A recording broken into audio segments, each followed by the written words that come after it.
You're listening to Civic Media. You can tune into any of our live shows on any radio station across the state with the Civic Media app. Find us in your phone's app store and listen anytime, anywhere. Good morning and welcome to Matt Nair on Air. Jane Matt Nair, Greg Bach, Calvin Butenoff coming to you live. Calvin is at Radio Park in Racine, and Greg and I here live at the EAA Museum in Oshkosh. This is an amazing space, Jane. It is. I am. If at any point you see me just staring off at planes, just kind of snap me back, be like, "Hey, come back to the show." This is gorgeous. It really is. And if you are a history buff, and you've never been here, you really need to come up to the EAA Museum just for the variety. Yeah. Of planes that have been involved in various wars, and it's astonishing. It is. I have never been in here. Mm-hmm. I have attended the EAA before. Yeah. But getting close up to some of these things, like this little Spitfire that's over my right shoulder. Yeah. When you get up close to it, it's tiny. It's very tiny. It's like teeny tiny. Yeah. And people were shooting at you Mm-hmm. in this tiny thing. So I just think it gives you an entirely different appreciation for the courage and the sacrifice Absolutely. that these people did for on behalf of our country. Yes, So there is an emotional factor to being in this Without a space, doubt. looking at all these planes. I'm staring at one right now. It's made of wood, and it flew to defend our freedom and our country and our values, and it's beautiful. And I had this when I was walking through this, like I was taken aback. Getting emotional? Yes, I was getting emotional by it, and I loved it. It's wonderful, and we thank the EAA for letting us be here today on the first day of Todd and Jane on the road, or Jane and Todd on the road. The contract. that's just the way the shows fall, because our show is first. Exactly. So otherwise, Exactly. we can flip them back and forth. It really doesn't. We're not that way. Exactly. But yeah, this is our first of 3 days. We're going to be here today in Oshkosh. Then tomorrow we're going to be in Butternut. And then we'll be making our way to Hayward. Yep. And we'll be having some great adventures along the way. So stay tuned this week. And then Todd will be joining. We'll be on at 2 p.m. today. Yep. And it's just going to be a great time. We had a nice road trip up to Oshkosh, had a great dinner, and I'm ready to go. I'm not going to speak for anybody else, but I'm ready to go. We are ready to roll. Yeah. Absolutely. Dick Napinski from the EAA is going to be joining us after 9:30 to talk about the events. Yep. The EAA officially gets underway on Monday, Yeah. but as the show goes on, you're probably going to see some things. Some of these big planes are going to be moving these big planes behind us because they have a bunch of events that are coming to lead up to this event. There's already people camping. And that was the thing that Dick was telling us, is that, well, one thing, and we've mentioned this before when we've talked about the EAA, is that Oshkosh for 1 week becomes the busiest airport in the world. And also, he said, so today is July the 16th. He said that at the end of June, people were lined up, I think it was the 27th of June, Yes. to line up to get their camping spot. And they stay here the whole month, not even just the week. They're here the month because they just want a good space. They want to hang out. And people come from all over the world for it. And I think it's one of those events, too, where you make relationships, and this is your meetup spot, right? Yeah. Once Yeah. a year, we're going to meet Yes. you at the EAA. We met 25 years ago, and these are our buddies, and this is what we do. And so we're going to be learning a whole lot more about that as the show goes on today. If you have any questions, you can always text us. Yep. And check in at 855-752-4842. Also, leave a comment if you're watching on the live stream. Absolutely. On Facebook, YouTube, and what used to be Twitter. Again, Dick Napinski from the EAA joining us after 9:30.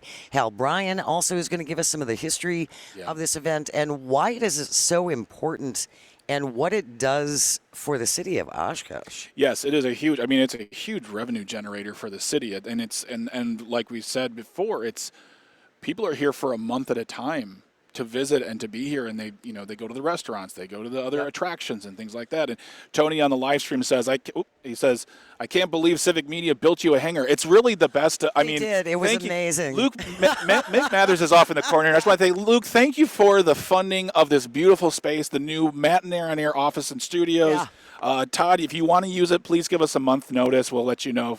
But yeah, it's a gorgeous space. It's a fantastic space. Yeah. And again, it's going to be interesting to see. I think this wall over my left shoulder here, those are actually doors. Yes. Yeah. And so I think they're going to be moving some planes in and out as they make some space. They have a big event on tomorrow night with like 1,000 people in here. So they're going to set up a stage right behind us. So they got to move some of these planes. We will be driving them. Yeah. We'll just drive them out. I'm sure it's fine. It'll all be fine. Yeah. We did want to start, though, with something that is breaking locally. This is from the Wisconsin Examiner, Eric Gunn, with the byline, "Court orders state to stop blocking unemployment insurance for people with disabilities." The court order effectively ends a 12-year-old state law which disqualifies people from getting unemployment if they get Social Security disability insurance. This law was passed in 2013, only Republican support in the legislature, and it was signed by Governor Scott Walker. Shocking. It was based on the premise that most Social Security disability insurance recipients don't work, and that when they did file unemployment claims, they were double dipping and probably committing fraud.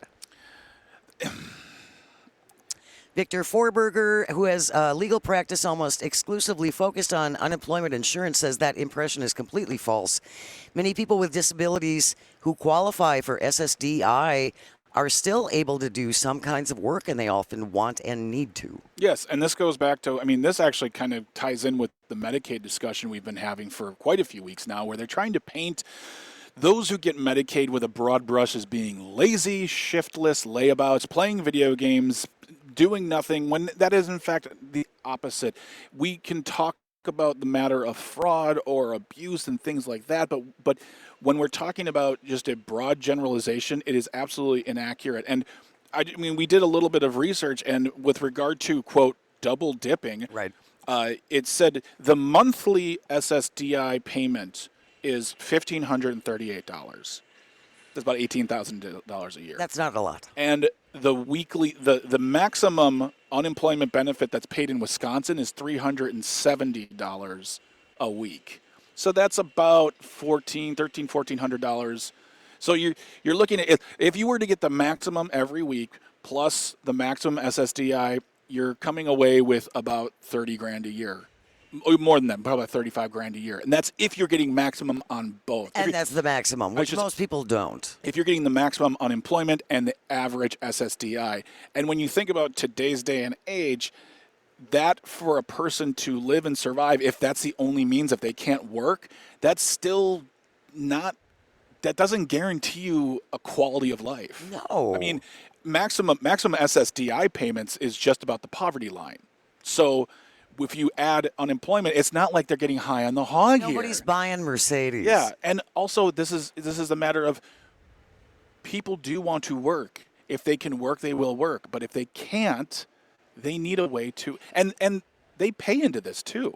Like SSDI, unemployment, those are things we all pay into. It's not just a magical fund. They come out of our checks. Exactly. So this is money that you invested into the state and or country, and you're getting your investment back to take care of you for however long you need. If it's permanent, one thing, but if it's not, it's just this drawing a line to make you despise poor people, working poor people, disabled people for some reason, but it's just this way of instilling fear and othering those who need help because they're seen as takers. Yes.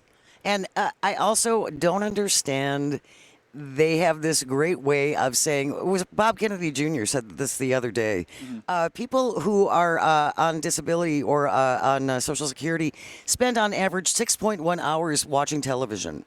How do you know that? Yeah, that's a very specific. Are you going to everybody's house and checking in with them? Are you calling them every day? Yeah. What are you watching right now?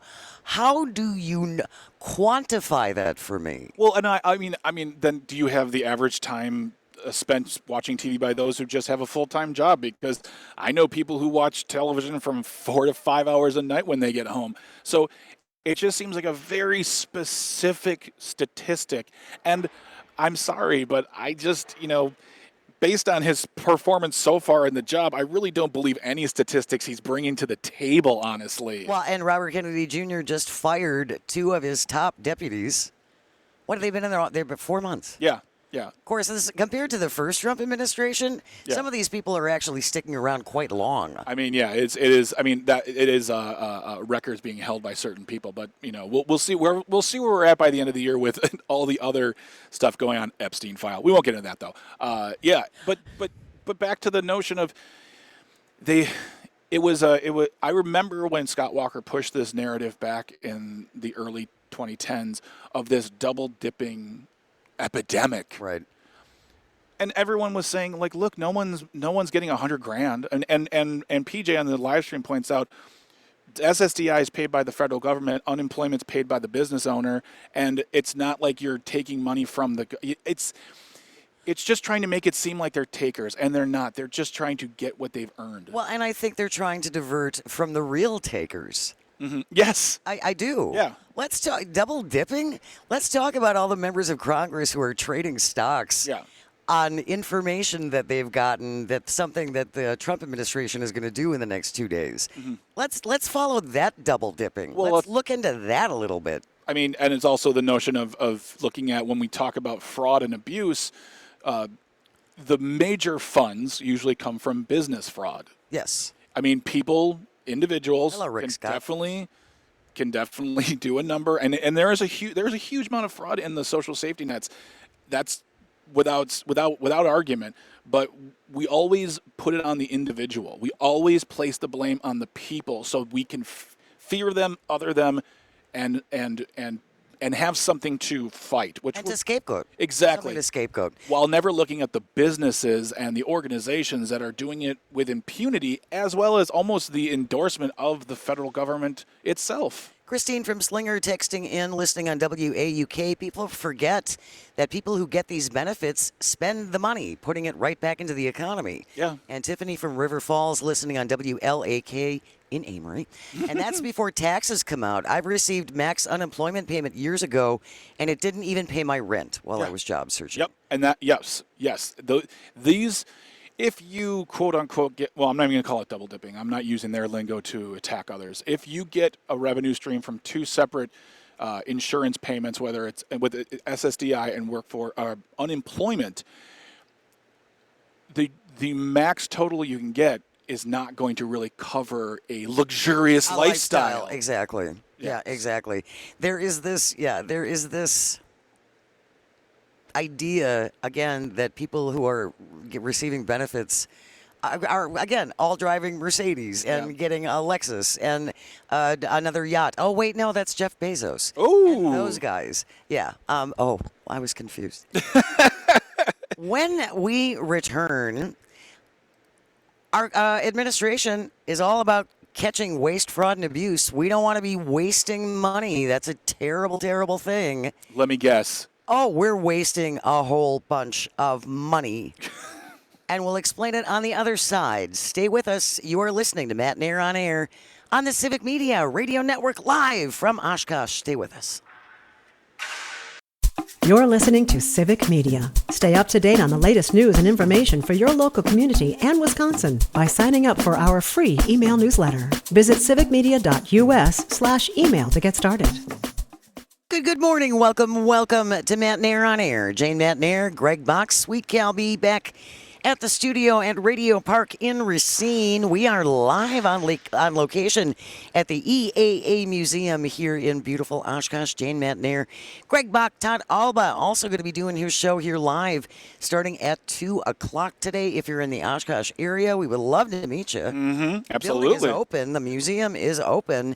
So if you'd like to stop by, we actually have Kringle. We have Kringle. Oh my God! Kringle and coffee you'll grow. I think you will grow. It'll wake up the rest of your days. Todd Alba knows how to make one strong pot of coffee. So stop by and see us. We would love to meet you. This is just day one of our road trip with Matt Nair on Air and the Todd Alba Show. Today, Oshkosh. Tomorrow from Butternut. And then on Friday, we will be in Hayward. If you're in those areas, again, come and see us. We'd love to meet you. I think we have some T-shirts and some other potentially swaggy things. Jane, I want to admit to you something. Oh, you forgot the shirts? I forgot shirts. I knew Luke Mathers would be looking at me right now while I said that. I forgot that. No problem. We'll give you a coupon for a shirt. Yeah, like when we were kids, like they had the Star Wars toys that they'd be like, here's a coupon, send it to us, and in February you'll get something. Sure, stop on by. We'll give you a coupon, and then we'll send you a shirt. I promise. It's coming. Oh, that's yes. Dick Napinski from the EAA is going to be joining us after the 9:30 news just to talk about all the doings here. There is a lot going on in Oshkosh. EAA officially kicks off on Monday, and then Hal Bryan, also connected to the EAA, going to learn more about why Oshkosh and how this thing all got started and what this means to the community. Yeah. Before we get to the news, though, I did want to mention this because it makes me furious. We're all about saving money. We can't waste money. There's waste and fraud. This is terrible. Oh, no. Well, U.S. to destroy 500 tons of emergency food as aid freeze stalls global relief efforts. Yeah. So we cut off USAID. Yes. Nearly 500 metric tons of high-energy biscuits that the administration bought, the Biden administration bought, for $800,000. We've had this stuff. We bought them. Yeah. We have these things. Yeah. So we had this $800,000 worth of these high-energy protein biscuits that were meant to feed children in crisis zones like Afghanistan and Pakistan. Well, now USAID staff had asked if we can still do this. Can we still distribute this stuff? We have it. It's already paid for. No. We're going to destroy it. Secretary of State Marco Rubio testifying in May that no food aid should go to waste. Oh. But internal documents reviewed by The Atlantic show that already by that time he was testifying before Congress that they plan to destroy the food that had already been issued. Burning up this food is going to cost us an additional $130,000. I mean, they have been talking about the effects, and I know that Todd wrote a wonderful story on Civic Media on our website about how his life was impacted by USAID, but the effects that were felt by cutting this program were felt immediately, and they spoke about the food that wouldn't get to people, the people who would die because of it, and there was no convincing anyone differently that this was a terrible idea. Right. And now, and we are 5 months into the administration, we are now starting to see just like those numbers are starting to come out. I mean, this is shameful. It is shameful. This is, I mean, from a bunch of people who try to speak from a spiritual, faithful point of view, the idea of being, pushing a narrative that is faith-driven, this is something that is actually in the book. They talk about, feeding the poor. That is in the book. I believe that's mentioned specifically in a very specific book. They made a couple of fish feed a lot of people, Yeah. but that's just it though. They're saying instead, we're not only gonna not do it, we're gonna burn it. Yeah, I just find this appalling and atrocious and the height of hypocrisy. Mm-hmm. It is the height of hypocrisy absolutely. to say that we are so concerned about we already bought this stuff. Mm-hmm. What would it harm getting those? What would it harm putting it on planes, getting it to the people who needed it? And whatever you want to cut it off after that, that's reprehensible. But I'm not in charge. But to do this, is just it's a slap in the face, and it's going to have consequences on the perception of this country by those who once needed our help. They're going to see us as just a horrible nation. And they're not, let's say 2028 happens without a hitch. There's an election. Donald Trump is not elected into office. The repair work that the next president is going to have to do is going to be 2 years of their presidency. It's going to be, this is going to take a decade. Yes, it's going absolutely. To take a decade to fix this. All right, we are live here at the EAA Museum in Oshkosh. I absolutely want to drive that. I need one of those. I don't even know what that is. It's a big car puller thinger. It pulls things. It's a plane puller. It's a puller of planes. Luke, we need one of those. Can you, Luke, can you put that into the budget? Just put it as miscellaneous spending, please. Thank you very much. Jane wants a toy. You know what? Actually, get two. Why get one when you get two for twice the price? Absolutely. It's great. We have news coming up next, and then when we return, Dick Napinski from the EAA is here. He's been doing this forever. Yeah. He's also an old TV guy. Radio guy? Radio guy. So we're going to share lots and lots of stories. And again, if you are in the Oshkosh area, come on out and see us. The EAA Museum is open. We are here until 11 o'clock. You are listening to Matt Nair on Air. Stay with us. This is the Civic Media Radio Network. Good morning and welcome to Matt Nair on Air. Jane Matt Nair, Greg Bach, Calvin Butonoff coming to you live. Calvin live at our home at Radio Park in Racine. We are on the road, baby. Matt Nair on Air and the Todd Alba Show on the road. Our first stop today at the EAA Museum in Oshkosh. If you're in the area, the museum is open. We would love to meet you. Stop on by. We have fresh coffee that will make you grow several inches. And we also have Kringle if you are so inclined. So please join us. We would love to meet you. Thank you, Mike, on the live stream, who says, welcome to Oshkosh. We are so happy to see you both here. Civic Media is the best. We really appreciate that, Mike. Thank you so much. You know who is the best, who is making time out for us and let us in this morning and helped us get all set up? Dick Napinski is here from the EAA. Good morning, sir. How are you? Welcome to the house. Great to be here. Oop. You know, it's there we go. That works a little bit better. There we go. Yeah. Yes. That's people have said that's always been my best voice. You know, but welcome to the house. It's there's a lot going on. There's a lot going on. Today's airplane moving day, by the way, in Right. back of us going on as we get ready for AirVenture next Monday. We're moving these airplanes out onto the flight line, and people can see them outdoors when they're here. And then we use this eagle hangar inside our museum for a lot of public functions as well during the week. Because there are, I mean, other than there's the Great Air Show, which happens every day, which is fantastic. I used to come up every year for it. I knew some of the skydivers. But you have all kinds of classes and there's so much involved with the EAA beyond just the air show. Oh, you're right, Jane, because you think about this event during the course of the week. We have 9 air shows in 7 days, 2 night air shows and so forth. We have one of the largest aviation education conferences in the world. We have 1,400 different seminars going on during the week. We have more than 800 exhibitors, so it's one of the biggest aviation trade shows in the world. And then in this facility here on Thursday night, we put on a fundraiser for our education program that raises $2 million. Oh, wow. And so it's a big fundraiser too. And for a lot of organizations, any one of those things would be a full year thing. Yeah. And we do it all in 1 week. Oh, by the way, we've got 40,000 people who are going to be camping right here, too. So we've got the second largest city in Winnebago County that pops up for a week as well. That's amazing. That is amazing. Wow. I mean, and you were saying before we got on the air that people, and I mentioned this earlier, that people show up like a week and a half ago to get good camping spots. Like they're here. They're particular spots. And they spend the month here. And this is their summer thing. Oh, yeah. We opened up our campground on June 27th, and we had several hundred people lined up ready to get their camp spots. In fact, we've got a system to make sure, okay, people, let's be orderly and get your numbers. It's kind of a deli system. Okay, number 1, go get your camp spot. Wow. And, and so they get in, and a lot of these people have camped next to each other for 20, 30 years. Their families have grown up next to one another. A lot of them are volunteers. They'll spend some time out here and doing everything. Some of the people you see pulling airplanes today in the red shirts, they're all volunteers. No kidding. They're out here and they're tugging airplanes around and just having a great time with it.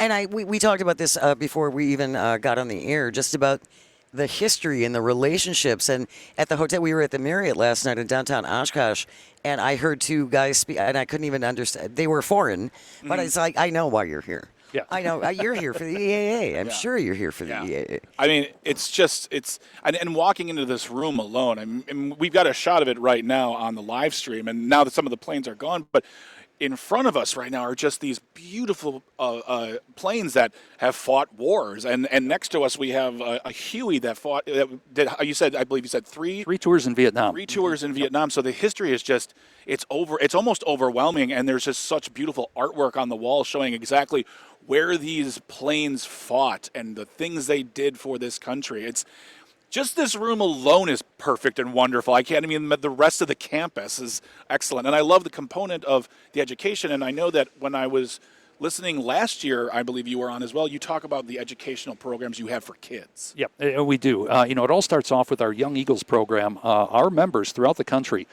donate their time, the airplanes, the fuel to fly kids for absolutely free, ages 8 through 17, our Young Eagles program. We have flown 2.4 million kids in 30 years. Wow. Matter of fact, there are approximately 20 to 30,000 of today's pilots under the age of 40 who started with a Young Eagles flight. No kidding. And so the people flying your regional jets today, your airliners, they're in the military programs. They are in all the college aviation programs right now. A lot of them started as that first flight, Young Eagle, and it might be here, it might be in a champ place in California, in Arkansas, in Delaware, that they got that first flight with an EAA member and said, this is cool. I want to do this. We've talked to the EAA in Racine. We talked to, and they and they 38 down there. Great yeah, chapter. they're terrific. They came on, talked about the Young Eagles program, and they actually made us official members of the EAA last year. And we have I have my badge at home, and I was just like, it's wonderful. And I love that educational aspect for young people because another thing I remember you discussing is that this industry is an industry that is teeming with jobs. It is. All kinds of jobs. And these are good jobs too. These are like they're almost like they remind me of like trade jobs in the sense that you get trained, you learn how to do these tasks, and then eventually like you're employable pretty much anywhere in the world work. Exactly right. Not just pilots, too, line pilots, but you need the technicians, the people that fix the airplanes. You need engineers within the aviation industry. There are room for marketers, people in finance, schlubs like me in communications. And, that I'm a schlub. I can get a job here? That's right. Yes. Yeah. Look for the listing under schlubs. And so, those kind of things are all available within aviation. And now with the drone community, the urban air mobility community starting, all that technology coming to the fore, there's a whole new horizon developing right now in the world of flight, in the world of aviation. Boy, I never even considered the whole drone aspect of it. That's huge. Yeah. One thing we're going to have during AirVenture is a company called Wing, and they're actually going to do demonstrations over part of our campground on what the delivery service is going to look like in the future. And there's a lot of airspace issues that we're working out right now between drones and manned aircraft and things like that. And there's some controversy and some conflict, but that is part of the future as well, and that airspace is going to be shared. And so how do we do that safely and effectively? That's one of the questions coming up for the future. Well, we got to start talking about how we're going to navigate it now, because it's coming, right? Exactly. It's not going to go away. Yeah. And if you're just joining us, we have Dick Napinski, who's here from the EAA. We are going to be. They are going. I'm not doing anything. You don't want me near this. But next week is the big EAA event that it happens, and it brings in. How many people does it bring in? Just I mean, from the people driving in their campers alone, flying in. Like, how many people do you have on the property? Well, last year we had a record attendance. This is an aggregate attendance, much like the Brewers have an aggregate attendance throughout the year. 686,000 total attendance here. Now that's between 200,000 and 300,000 separate bodies who are on these grounds during the course of the week. And you're right, a lot of them fly in. Think about the draft that the Green Bay had back in late April. Right. Tremendous event. They did a great job up there hosting the draft, and they had about 600,000 people there. Once in a lifetime event for Green Bay. Yeah. We do that every year. Every year. Yeah. And so it's bringing it together. We had people here from 94 countries last year. And you take a look at that, and the world literally comes to Oshkosh for a week. And if you talk to pilots around the world and simply say the word Oshkosh, they know exactly what you're talking about. That's amazing. What a wonderful bonding thing for everybody. Yeah. Seriously. And even if you think that's not my thing, I don't want to. If you get in here, there is something that's going to grab you. I'm telling you. Just the museum alone. Just the museum. We were talking about this before you joined us, Dick. That little Spitfire. Yeah. I mean, it's tiny. It's this teeny tiny little thing, and being able to get up close to it and see it like this gives you a whole different appreciation for what our armed forces went through and what they experienced. Exactly. Looking at the spot where the bombardier sat. Oh, yeah. The belly turret, that's amazing. That's a scary place to be. If you were 5'6", they stuck you in there, and you spent 8 hours on the bottom of a Crunched in that B-17, thing. hoping that, first of all, nobody was shooting at Exactly. you. And second of all, that the pilot remembered to put the landing gear down when you landed. That would be important. Yeah. That's helpful. That's very, very helpful. That is very helpful. Now, Dick, I wanted to ask you about something. There's been a lot of controversy within the Transportation Department, FAA. We had huge tragic accidents happening this year, and I wanted to talk more to you about. You said something interesting off air about the safety record in America with regard to air travel that we do not hear. I personally have never heard anyone from the organization talk about the record versus what we see in the news. Can you speak more on that, please? Sure. When those accidents happen, and they're tragic, the one that happened near Reagan National, of course, earlier this year, the Air India one that happened recently, tragic stuff when that happens with airliners, very high profile and so forth. Yes. And people say, oh my goodness, is air travel safe? Yes, actually, if you take a look at the graph over the last 50 years, air traffic has gotten considerably safer. For instance, just in our recreational community, the accident rate has dropped by about 50% over the last 40 years. Really? Better training, better technology in the cockpit, things like that. So those kind of things are happening. And one reason it makes the news is because it is so rare. Yeah. And, we get on an airplane and there's a level of trust there. All of us do that. We get on an airline or go someplace and there's a level of trust there.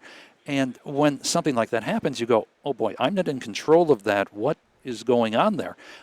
One thing that these accidents did do, however, is put a focus on the FAA and the technology needs that they have. Everybody's talking about, hey, we have to update the air traffic control system, which is entirely true. The FAA knows it. The air traffic controllers know it. They are understaffed. They need resources. They still have people printing off paper briefings on strips of paper as they did 40 years ago, 50 years ago. That technology has to be upgraded. Yes. And so it's great to see that Congress and the White House have agreed, saying we have to put resources behind this and update this and bring this up to the technology which matches what the pilots in many cases have now in the cockpit with ADS-B, the see and avoid, the weather radars and everything else that are such a part of what we have here on our computers, our iPads. Right. And a lot of us who fly actually use iPads now just as much as the instruments to see what the weather is, where the airports are, what alternate airports are, our routes. It's an amazing thing. And that's another job too that we were just speaking about. Air traffic controllers, I know they need them. They're desperately, yeah. desperately need, and those are jobs that are out there that I understand that they're high stress, yeah. but they are important and Critical. things that kids can, if they see that job, be like, oh, that's something I want to do. And if they're given the support and technology they need, Right. it becomes more attractive to get into the industry to do that versus seeing the stories we're seeing now. I mean, I applaud the White House and Congress for because as you mentioned, it's been decades of back and forth. Yeah. And now We'll do it later. We'll do it later. Exactly. We'll do it later. But now they're taking charge, and that's great. Well, it's like, you have a house and you always put off that maintenance and pretty soon, everything falls apart all at once. Yeah. Same type of situation. You've got one of those things where you've patched along technology for so long. Right. How do you bring it up to where it needs to be? And since you've patched it for that long, it's going to take a substantial investment to put into it. Absolutely. Dick Napinski is our guest. We are here at the EAA Museum, day one of On the Road with Matt Nair on Air and the Todd Alba Show. So delighted to be here. If you are in the area, the museum is open. Please come in and say hello. We got coffee, we got crinkle, all kinds of things. No shirts, though. Yep, that's on me. No shirts. Sorry, no shirts. No, sorry. But we'll give you a coupon. So Yeah. no, it's all good. We only have a couple of minutes before we got to take a short pause. But when we come back, I want to talk a little bit more about the scholarship opportunities for kids and what this can mean, because as you and I had talked about, learning how to fly can be an expensive proposition. Yes. And so what this offers them, and also what this does for the city of Oshkosh and why this is so important to this area. Stay with us. You are listening to Matt Nair on Air. This is the vast, statewide, countrywide. You can pick us up globally on the app, baby. The Civic Media Radio Network. You're listening to Civic Media. Find the latest news, information, and archives of all your favorite shows on the Civic Media website, civicmedia.us. Good morning and welcome back to Matt Nair on Air. Jane Matt Nair, Greg Bach, Calvin Butenoff. Calvin is holding things down at the fort at Radio Park in Racine. Greg and I and Todd Alba on the road. It is our summer road trip for Matt Nair on Air and the Todd Alba Show. We are here at the EAA Museum. EAA Air Venture kicks off on Monday. And one of the grounding people, you've been here forever. Dick Napinski has been with the EAA how many years? This is 33 now. 33. Wow. Yeah, I'm old. But you were an old broadcaster. I am an old broadcaster, yeah, which means I'm even older. And yeah, and where you're going tomorrow, up Park Falls Butternut, that's where I started my broadcast career. Oh, that is awesome. And, it's WPFP, WQCM. It was WNBI at the time, came out of school, and went there, spent 9 years in Park Falls and Butternut, and I've got a lot of those stories. I can even tell you about wood tick racing and oxbow and all of those things. You're going to have to come with us now. Wood tick racing, a severely Wisconsin thing. Oh, it is, yeah. Now, I'm happy to say we won the wood tick race back in the 80s. Where's the hotkey with the applause? There you go. Yeah. There's actually a photo in the Sawyer County Gazette from May 1984 that I still have back when I had hair. And it was God, holding the trophy with the bug on top of it. That is priceless. That is just priceless. One of our colleagues, Terry Barr, worked with you years ago, I believe, in television. Yep. And was your nickname Napster? Well, mostly Napper. Napper. Yeah. Yeah, I was dubbed. Mine's too. But it's usually because I'm sleeping a lot. Let's go back to the scholarship program that the EAA offers, because learning how to fly can be a very expensive venture. Yep. So, how far do you take these kids? It all depends. Some of them are, we have college scholarships, several $100,000 of scholarships that we hand out for kids that are going to aviation programs, maybe technician programs. Some of them are very dedicated, some of them general scholarships, but we've got a lot of great benefactors who have helped fund that through the years. And one we have is called the Ray Scholarship Program, Aviation Scholarship Program, and it allows kids up to we've got more than $2 million a year that we fund through local chapters throughout the country, and they're full flight training scholarships up to $12,000. Wow. So these kids can earn their private pilot certificate, and they become chapter members. They help with the chapter, and it's for young people, basically ages 17 through 21. They earn these things. They go off, get their pilot certificate. A lot of them get into the track, and what's really nice is out of every 100 people who start flight training normally, 80 of them drop out. Yeah. We've reversed that. Now, 75 to 80% of them complete their pilot training, and the dropout rate is only about 25%, which is incredible. That's amazing. And that's what we're trying to do throughout the industry, to get people engaged, to make sure that affordability comes into it. Because, flying is an expensive pursuit with everything involved. But once you learn it, you have it, and so many doors open up to you. Well, and we were talking about jobs a little bit earlier. Airplane maintenance jobs are really good jobs. Yes. I have a friend whose son just finished, and again, he doesn't want to fly. He doesn't want to be a pilot.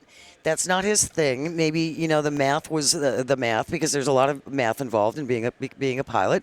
That wasn't his thing, but he found his niche in the mechanics of it. Yeah, and that goes back to what you were saying earlier, is that it's not just about pilots. It's not just about flying. This industry has so many opportunities for careers, and that's something that you at the EAA talk about to expose to people and let them understand all of those things that are available. Because you don't think about that. You don't think about all the people involved. You think about pilots, and you think about the people who directly affect you. Exactly. Yes. Yep. Yes. And there's so much more than And so much more behind the scenes. Yeah. There is. All of absolutely. us who fly have somebody who takes care of our airplane.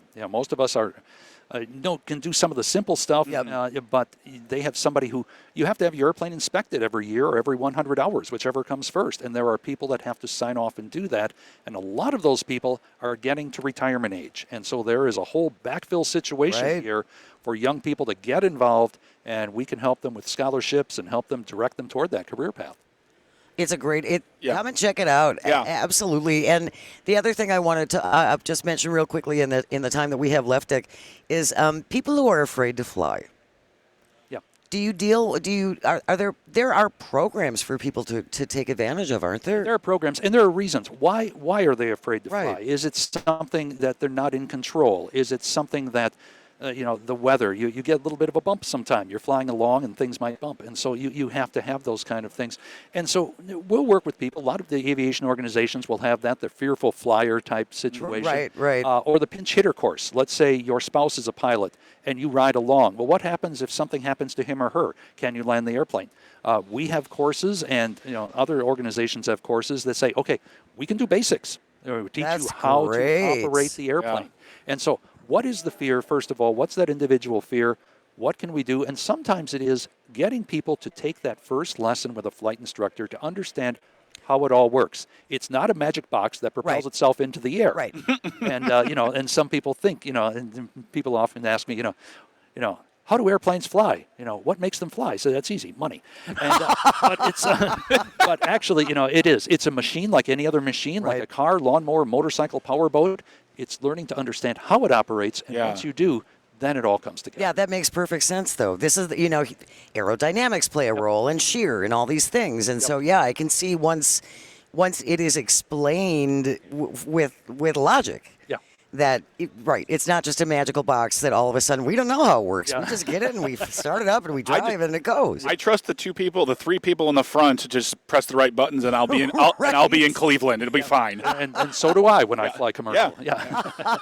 Any last tips for folks who might be heading up next week? Okay, first thing, July 21st through the 27th next week. We start on Monday morning. You can go to ea.org/tickets to get the tickets. If you're coming up here by car, go online, get your parking. You'll save $7 a day on parking. Nice. Get it there, and you'll zip right through and get to the flight line. Dick Napinski with the EAA, thank you so very, very Always much. a pleasure. We are delighted to be here. We have news coming up next, and then Hal Bryan is going to talk about a little bit of the history of the EAA. Can't wait. Why Oshkosh? No one knows. And we have T-shirts. And we got T-shirts. I didn't bring them. You are listening to Matt Nair on Air. We are live on the road from the EAA Museum. Stay with us. You are listening to the Civic Media Radio Network. The national news cycle never stops, but it can be hard to find news about your local community. Civic Media is dedicated to providing quality local and state news coverage across Wisconsin. With the Civic Media app, you can get notifications about local stories that matter to you and your community. Find the free Civic Media app in your phone's app store and choose notifications from the menu to tell us what kind of news you want to hear about.